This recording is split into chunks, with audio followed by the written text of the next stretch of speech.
காரில் ரியரில் வர brake shoe இது உடஞ்சி கையோடு வந்துருச்சு. பிரேக் அடிக்கும்போது கரன்னு சவுண்ட் வருது அப்படின்னு கஸ்டமர் வண்டியை கொண்டு வந்திருந்தாரு. பிரேக் ஷூ உடஞ்சனால பிஸ்டன் ஃபுல்லாக வெளியே வந்துருச்சு. வீல் சிலிண்டரில் இருக்க பிஸ்டன் ஃபுல்லாகவே வெளியே வந்து வீல் சிலிண்டரும் டேமேஜ் ஆகிடுச்சு.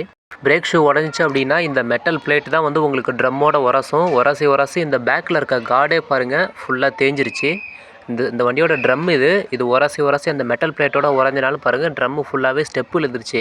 இது வேறு தேவையில்லாத செலவு. ஒன்று ட்ரம்மு புதுசு மாற்றணும், அப்படி இல்லைனா இதை லேத்துக்கு கொடுத்து தான் வாங்கணும். இது வேறு எக்ஸ்ட்ரா செலவு. பிரேக் அடிக்கும்போது நாய்ஸ் வருது அப்படின்னா தயவு செஞ்சு ஒர்க் ஷாப்பில் கொடுத்து பார்த்துக்கோங்க. இந்த வண்டிக்கு வீல் சிலிண்டர் பாருங்கள் புதுசு வாங்கிட்டேன்.